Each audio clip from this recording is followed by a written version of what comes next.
I don't think I'm live yet. I shouldn't be live yet. I tried to start this thing on time. And maybe I started early. Alright. Looks like I am live.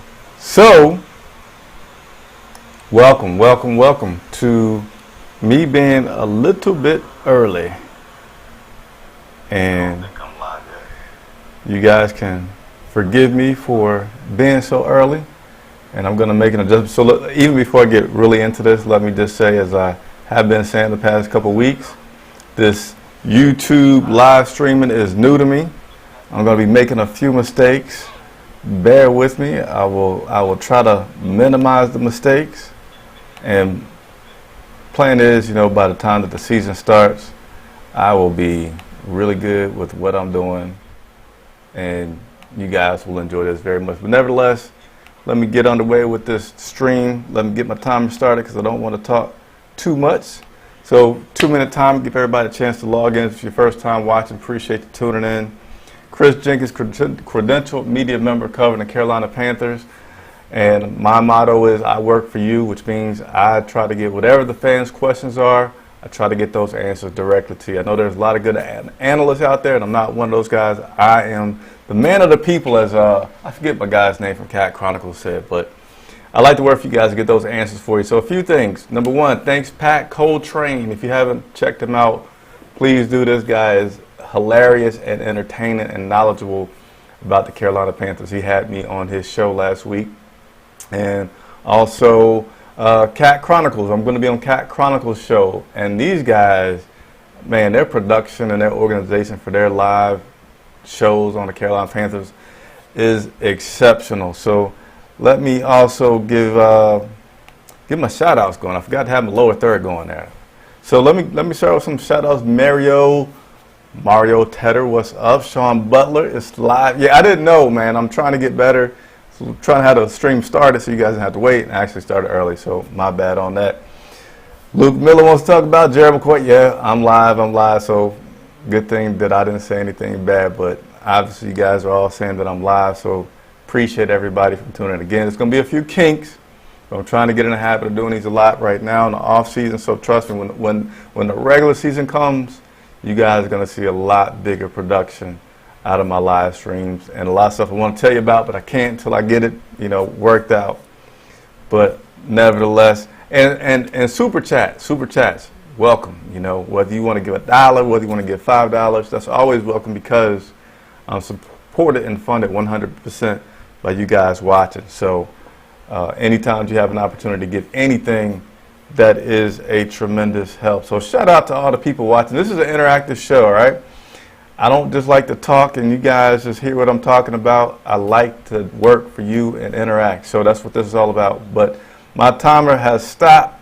Without further ado, and for you guys that are watching for the first time or maybe forgot, here's the flow that I'm going to try to do for this show to keep it moving. Each topic that I'm going to go over, I'm going to put a 5-minute limit. I think I might take that down to 3 minutes, just again, so it keeps moving. I don't want to just talk about one topic forever. But I'm going to try to start off with 5 minutes on each topic. Get this timer going right now, and let's go. Topic number 1. Let's get it up here. And here we go. Topic numero 1. All right. If you've been out there on the world watching, there was reports last week of Cam Newton. There's actually even video last week of Cam Newton throwing the football at practice. And when I saw it, I was like, well, who is this from? And it wasn't from like a verified Twitter account or anybody that I'd heard. Then I was trying to how could I see how old it is? But nevertheless, Ron Rivera today, in talking with the media, Jordan Rodriguez from Charlotte Observer asked him about the video, and he did verify that was indeed Cam Newton throwing the football last week. And he also expressed that he wasn't too happy that somebody was able to sneak and get that footage and put it out there. And he made a point to mention it twice. And I don't know if you've seen the video, but as he mentions it, while he's talking to the media, he's kind of like looking around while he's talking as if he's going to see the guy now or put the person on notice. But he did confirm that Cam threw last week, said that action of Cam throwing last week doesn't affect his his thoughts on where Cam is in this recovery process. Still feels good about August. Doesn't feel like it's any sooner or any later. They're just going through doing things as expected. And I was expecting he was pretty pissed off because that was something they try to keep, hush. And maybe I'm thinking, and this is just theory, that maybe they decided to try and see Cam throw, and they wanted to see him throw with the doctors and the team as a whole just to see what those initial things look like. But Cam, he went through the throwing motion today, but he did not throw any footballs today while at practice during OTAs. Again, this is interactive, so any questions that you guys have about things that I'm talking about, the current topic, what you'll see listed on the bottom of the screen right there, just type in your comments, and I will be sure to try to address it within this time frame that we have now. A little under 3 minutes remain. So again, since I know you guys are getting used to this, I'll give you an extra few seconds to decide if anybody wants to throw in any questions about Cam and his throwing. If not, I'm going to keep it moving, go on to the next topic. And again, stay patient with these kinks that I work out here on this live Instagram. And big thing, if you hadn't subscribed, if you have subscribed and you're watching this recorded, hit the notifications. If you hit the notifications, like back in the day, you subscribed and you get emails and stuff all the time when videos happen, but they changed it. So you need to hit the notifications so that you actually get an email when I'm doing the video, or when I'm going live like I am now. You'll get a reminder right before I go live to let you know, so that you can join in if that's something that you want to do and contribute to those discussions. So, no word about Cam. He's a hard worker. Yeah. And, I wanted to ask Rivera about this. And when we have our chances to talk with the coach like today, it's just a scrum of reporters just huddled in. It's hard to get in more than a few questions today. I actually got in 3, which is quite a bit for me. But I was curious to see about if it's a challenge in them monitoring Cam's progress because he has such a high threshold for pain. If that presents any challenges that may be different from another person. I see Tiffany's logged in as well. And all right, we're down to about under a minute. I'm going to prepare for the next question. And I forgot to do this, so I'm going to use this last minute to do something that I should have done in the beginning, which again, bear with me on all these little details and flows that I'm going to work out. Topics for today, here we go. We already hit this one, which is Rivera confirming that Cam Newton's throwing the football. Next topic we're going to talk about is what impressed Rivera during OTAs. Next up, will Peppers make the Pro Football Hall of Fame? Goodell wants to shorten the preseason from 4 games. And then biggest news is Panthers signed defensive tackle Gerald McCoy. So those are the order of topics for today. All right, so we're just going to go ahead and go into our second topic here, which is, boom, question that I actually had the chance to ask Ron Rivera, which is what has impressed him so far the most during these OTAs from his observations. And he says on the offensive side, the receiver's quickness. He thinks that the quickness with that group is something that he is very impressed about, likes a lot, and has seen some good things from those guys in spite of these rookie and newer quarterbacks not being able to deliver the ball where you'd like to see the ball delivered to, or where Cam's going to deliver the ball to these guys. So I just got distracted by Luke's comment if Peppers doesn't make the Hall of Fame. But that one's coming up, Luke. That one's coming up. Impressed with the guys on the defensive side. Loves the quickness that he's having on that end of the ball as well, and really is impressed with guys their retention. He spoke about the fact that you've had new systems in place, and he's been impressed with the retention that these guys will show in practice, especially considering they'll have a break, they'll have a weekend, and in the mornings, because they're trying to beat the heat, instead of having meetings in the morning, the first thing they do is they hit the field and go over practice because they're trying to beat that heat. And he likes and continues to be impressed with the retention that's coming from those guys. And there's a video that I already put up. I forgot to start the timer. Told you I was going to make mistakes. So I'm not going to start the timer on this set right here. I'm just going to go ahead and take it off for the rest of this session. But where was that live video? You get to see me lose my thoughts. Rivera's impressed with the retention. Forgot my notes. I don't know. So I'm just going to move on to another thing.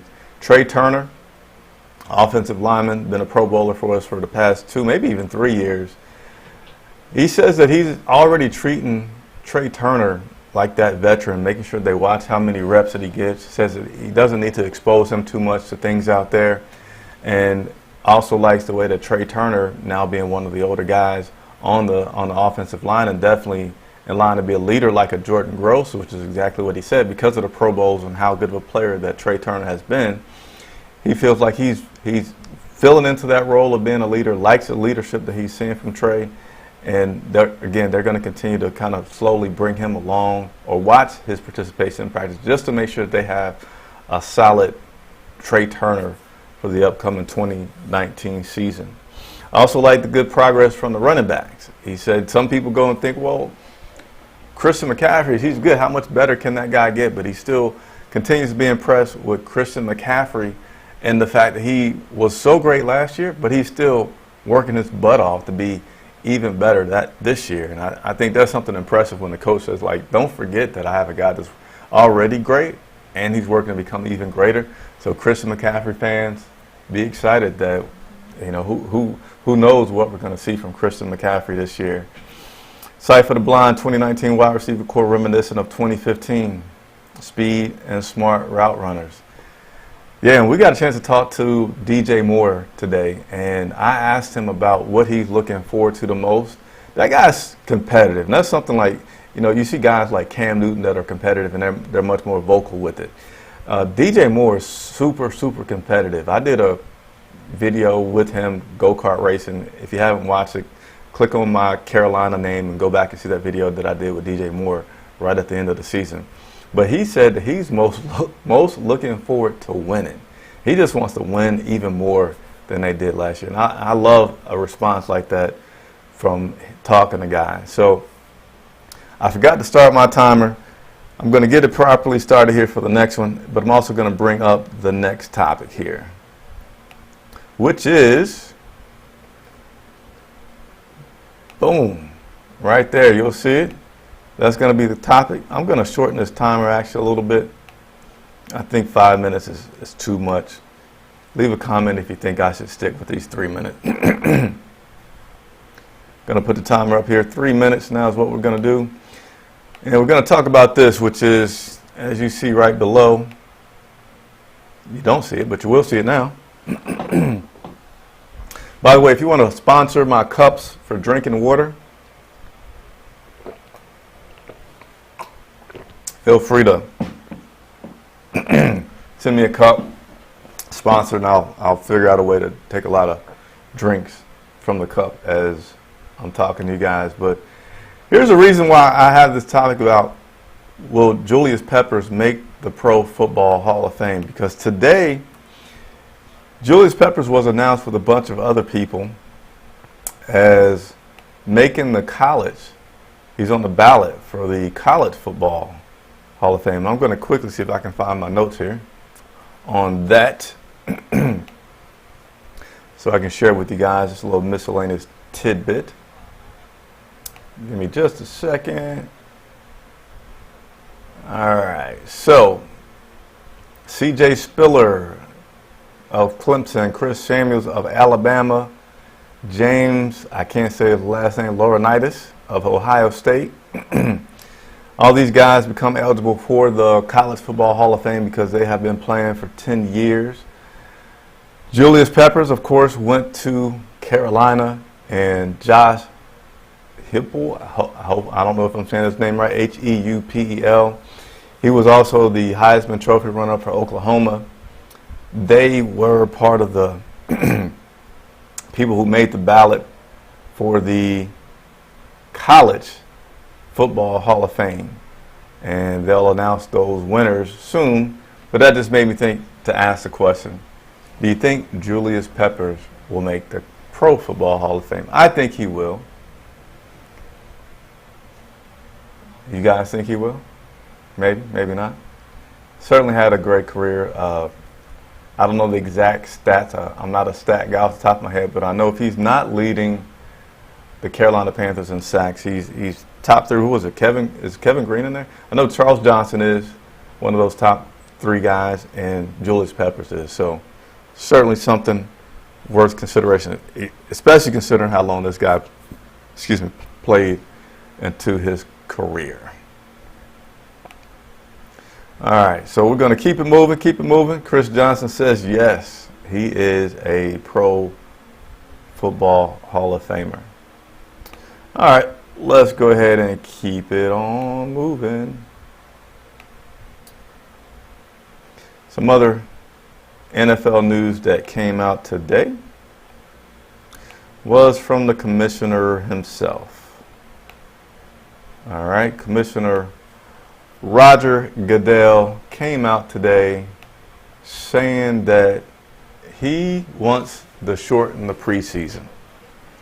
Currently, the preseason stands at 4 games. It's a 17-week regular season, 16 games with 1 bye week. So it's basically 20 games. Of course, all the starters don't play that, but 20 games that are on the calendar each season. They have been heavily looking into player safety and feels like it's just nothing that they need to do because preparation is so much better than it used to be and game plans are so much better. It's just a game that they don't need to get, but they have to work out the details of how that's going to work out. Goodell would like to see more regular season games added. Of course, it's a business, so that's more revenue. So who would not want more revenue? And you guys, this is interactive now. As I go through all these topics, chime in with the chat. Let me know your thoughts, and we'll have some conversation here. But revenue is a big part of this business of football, so an additional regular season game would be beneficial. But then there's also, you hear from the players saying, well, hey, we want more money. And I think that's a lot more complicated to figure out.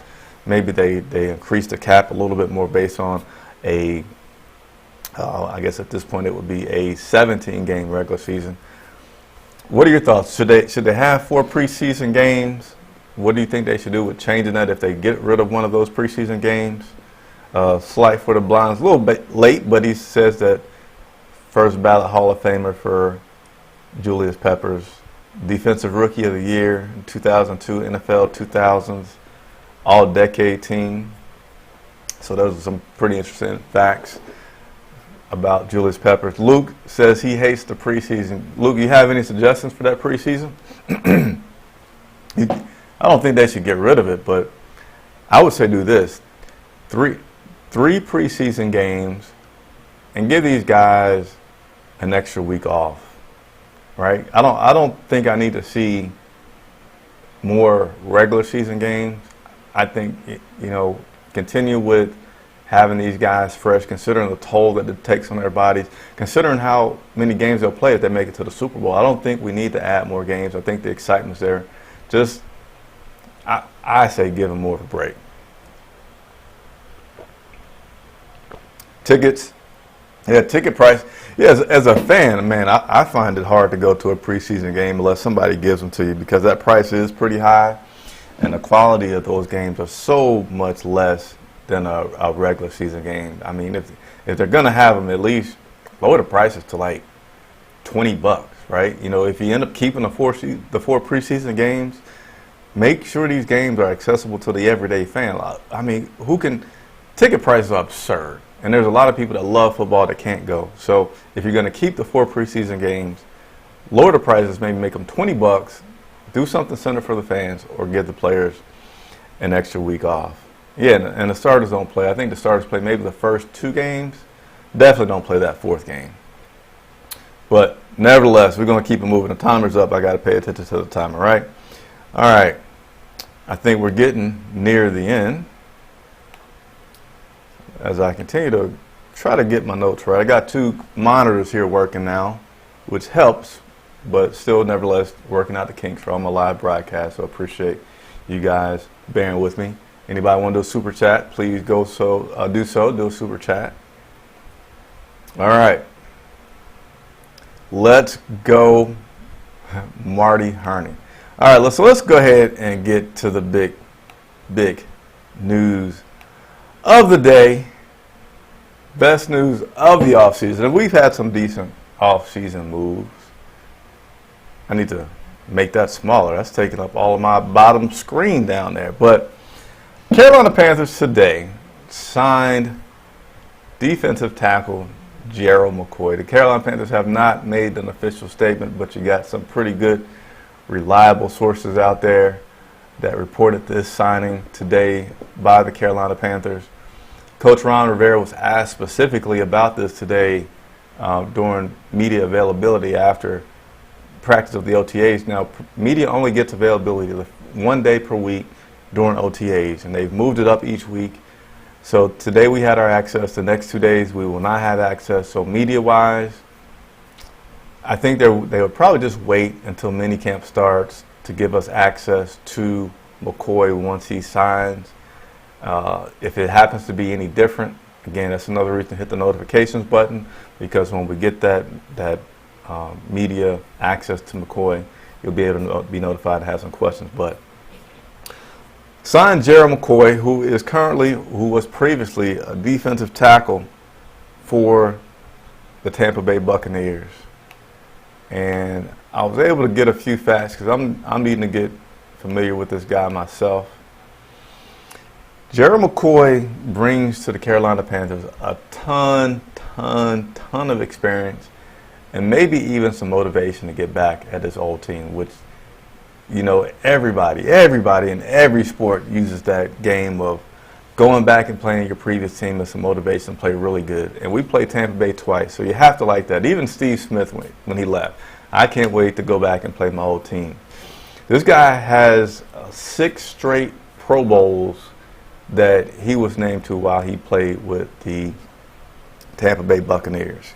He was also on the NFL Top 100 Players in 2017. He was number 52 at that time. Released not too long ago, May 20th, by the Tampa Bay Buccaneers. This isn't official yet from the Carolina Panthers, but all sources, some very valid sources out there, indicate that he has signed with the Carolina Panthers. What do you all think about this move? Many people are saying they're stoked, saying it's the best move that this team has made by far during the offseason. Pat Coltrane probably is out there wanting to give Marty Hurney a hug. A lot of people feel that Marty Hurney, his second stint around, has been doing an exceptional job running this team, and I don't disagree at all.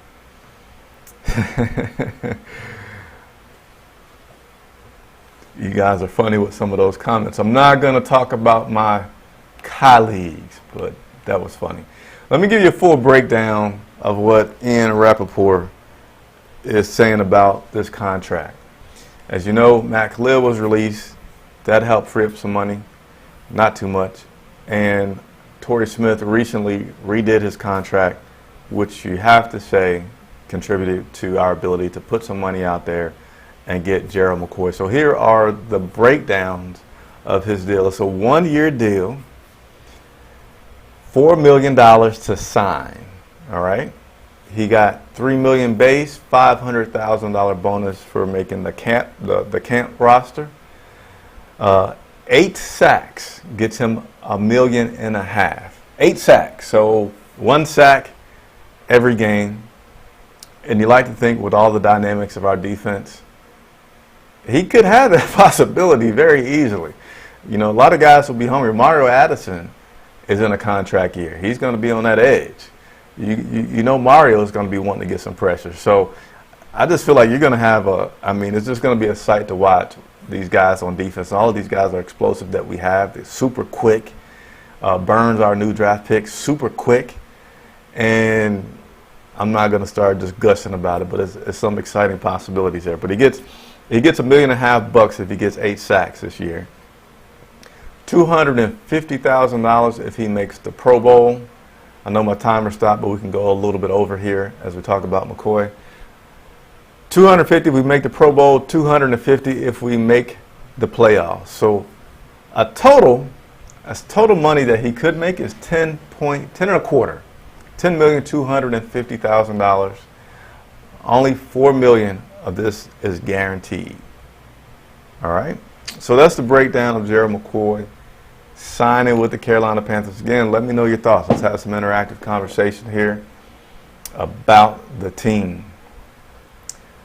Sight for the blind makes the linebacker unit better against the run and helps the secondary and passing situations will also force more one-on-one. Man, once training camp starts and Spartanburg will really be able to put some meat behind what all this could look like.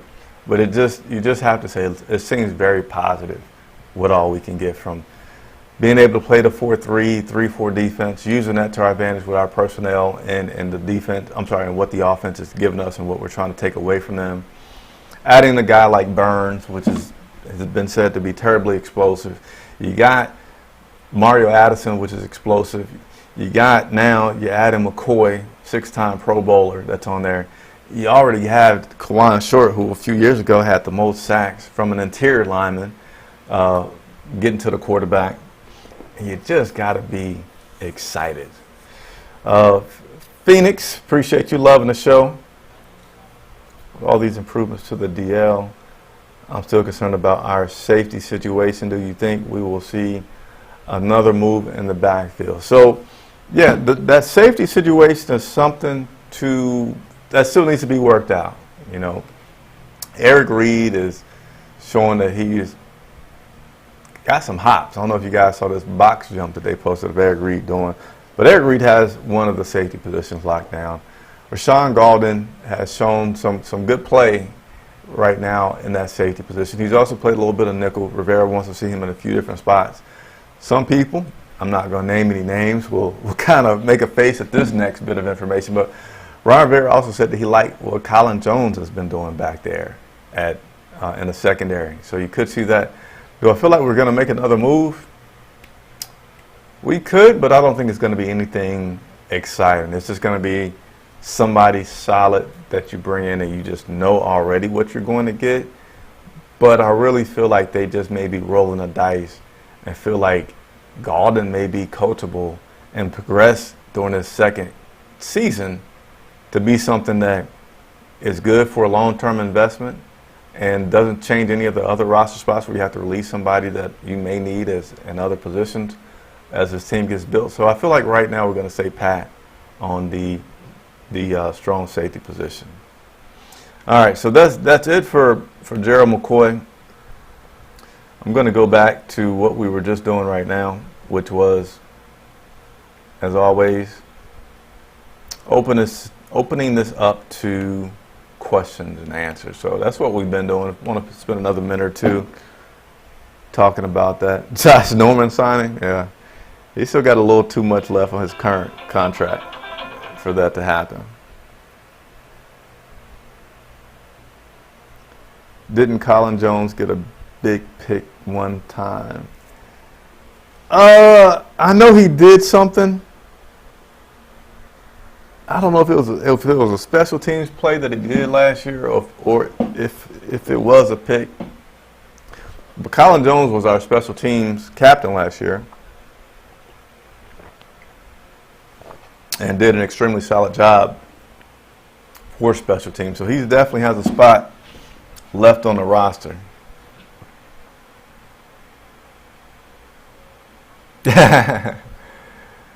And I think that I'm trying to see if I missed another question. Oh, okay. Luke Miller, KK, McCoy, and Poe all play defensive tackle, or will one of them shift to the outside? I think you might see. There's no telling what you may see from that defensive line setup. I certainly think that if things get rolling, I'm trying to find a bullet point that I had saved here, which I may not find. But I certainly have no reason to believe that there's not times, and I'm starting to lose my voice, so I am about to cut this. I got to get used to talking for 30 minutes straight. If you didn't have a chance to interact, just leave a comment below.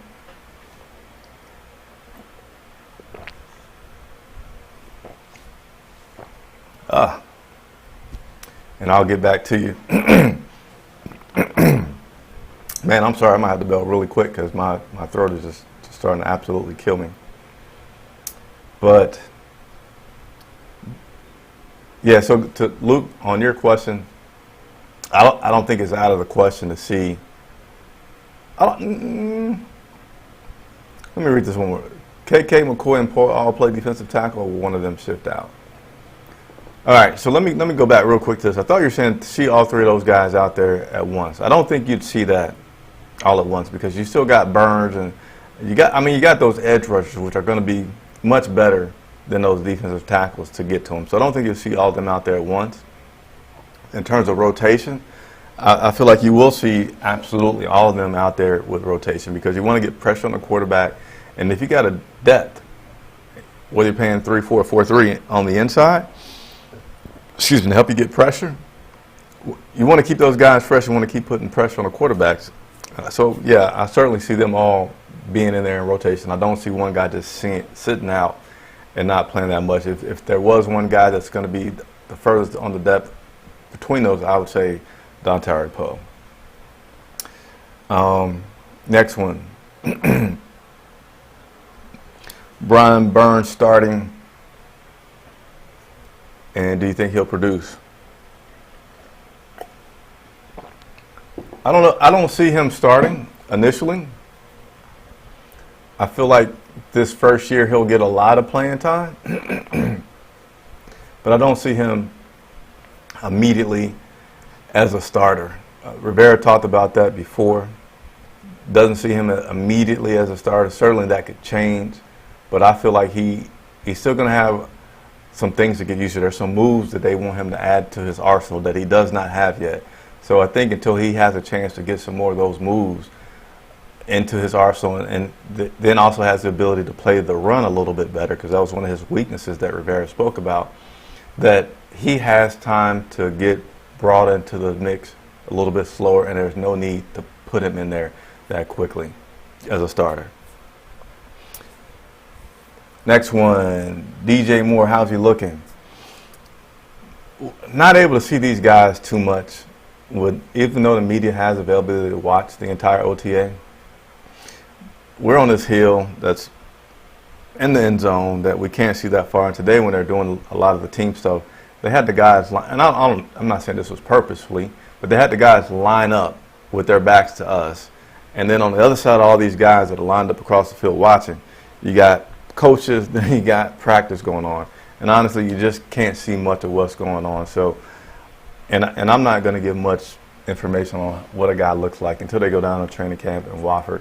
And that's something that Coach Rivera talks about a lot as well. He asks questions about guys. He's like, right now it's just about retention, learning the playbook, getting guys used to knowing what they are expecting out of them, and you really won't start to see what's going to happen until you're able to put on the pads and have some legitimate contact with these guys to see how somebody's looking, because things just change so much when that happens. But appreciate the question. Stay tuned, and certainly wouldn't mind looking into that further as it happens. Is that vodka? It is not vodka at all, man. Would vodka help? Because I'm dying. I'm getting tipsy, yeah. But I've now lost where to set my water because I need it so bad. But I'm not used to talking this long, but I appreciate you guys tuning in so far. Binoculars? Yeah, you can have binoculars, but it's still, again, we're almost field level. And just, if I can paint a picture to you all about what practice looks like, they used to have 3 fields. One of the fields is under construction because they're putting a bubble on it. The middle field is, I don't know what they're going to do to it, but it's not a field right now. So you have everybody practicing on one football field.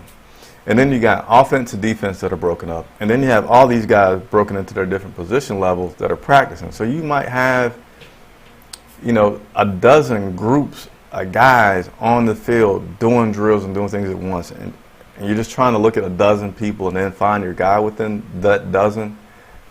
Quick explanation why it's hard right now to get a lot of analysis on a single player. All right, so good question. Why am I only able to keep my videos up for 24 hours? Is that part of the rules that are detailed when getting press credentials? So a lot of rules for the press. So I can't remember the whole list, but one thing that has gotten a little bit of attention this season is that we can't talk about the music that is played during practice. So that's something that, didn't happen exactly or enforced last year, but they're enforcing this year that they tell us we can't do. We can watch all of practice, OTAs right now, from start to finish, which is something we can't do once the season starts. But we are forbidden from talking about formations that we see or things that we hear, because they're trying to keep the integrity of what they're learning, in-house, and not get anything out. In terms of why I can only keep my videos up, and it's not just me, it's anybody that doesn't have an official affiliation, a media affiliation. So like CBS, NBC, ESPN, like those companies, they're the only ones that can have it. And what they're doing is just protecting the licenses that are out for these other media companies to have certain content. And for that reason, if I have anything that's with a player or that was captured on the property of the NFL, only 24 hours I can have that online. Now, if there's things that I do like this or off-site, or if I'm just talking, I'm allowed to have that up longer than 24 hours. So they're just trying to protect the integrity of those licenses that they issue out there. But a good question. Don't mind answering those things for you guys. Which of the 3 backup QBs looking the best? Michael Kelly, I like your question, but again, I'm going to have to refer to what I just said previously. Not until we get down to Spartanburg will I be able to say much more about that. All right, so I'm about to sign off. I'm hot, lost my voice. You guys got a good laugh there. But again, my big thing that I like to say is that I work for the fans.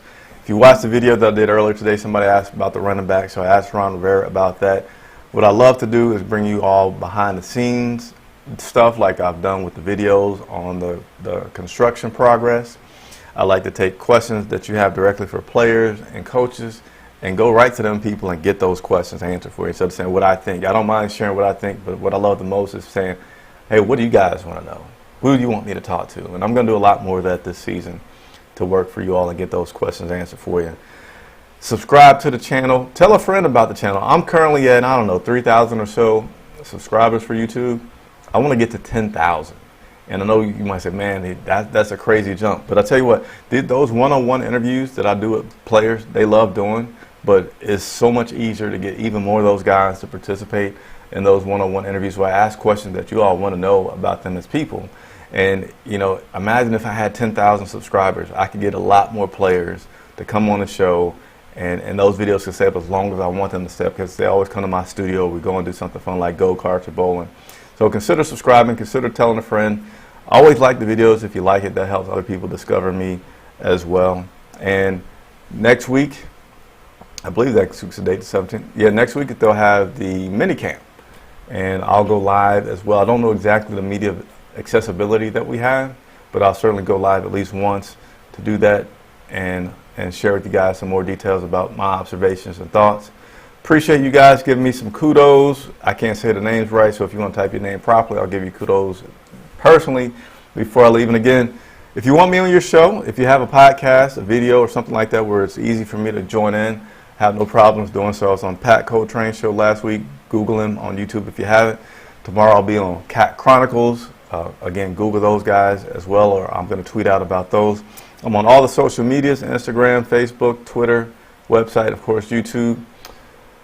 Lots of exciting stuff about this team coming up. I can't wait to share with you and have more interactive conversations. I want to thank everybody for watching. Have a good night, and see you soon.